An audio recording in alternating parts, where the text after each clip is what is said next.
As in like being a women నాకు China నుంచి import చేయడం చాలా ఉంది. బట్ ఒక వన్ థింగ్ ఏమవుతుందంటే కాంప్లికేషన్స్ చాలా ఉంటాయి కదా అని ఒక థింగ్‌ని నాకు రన్ అవుతుందనమాట.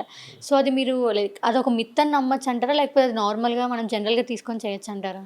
100% మిత్తే అమ్మా అది. హ్మ్. ఇప్పుడు మనం పాజిటివ్ పీపుల్ మధ్యలో ఉన్నామనుకో, మన థింకింగ్ కూడా పాజిటివ్ ఉంటది. ఎగ్జాక్ట్‌లీ. నెగెటివ్ పీపుల్ మధ్యలో ఉంటే మనకి నెగెటివ్‌గానే ఉంటది. హ్మ్. ఇప్పుడు మా మదరే ఉన్నారు. ఒక హౌస్‌ని రన్ చేశారు. మమ్మల్ని పెంచారు. ఈ హ్మ్. మేనేజ్‌మెంట్ స్కిల్స్ అన్నీ వాళ్ళ దగ్గర సఫిషియెంట్‌గా ఉన్నట్టే లెక్క కదా! ట్రూ. అవును. ఇప్పుడు అలాంటోళ్ళు ఇంపోర్ట్ చేయడంలో తప్పేముంది? హ్మ్. 100% ఇంపోర్ట్ చేయొచ్చు. హ్మ్. కాకపోతే కొన్ని ప్రికాషన్స్ తీసుకోవాలి. అవి ఎట్లా అంటే ఇప్పుడు ఒక బిజినెస్ స్టార్ట్ చేసే ముందు జనరల్‌గా ఏందంటే ఇప్పుడు మెన్ అనుకోండి మల్టిపుల్ పీపుల్‌తో కలుస్తా ఉంటారు. వాళ్ళకి యాహ్! ఎక్స్‌పీరియన్స్ ఉంటది. హ్మ్. సో, బయట ఏం జరుగుతుందో తెలుస్తది.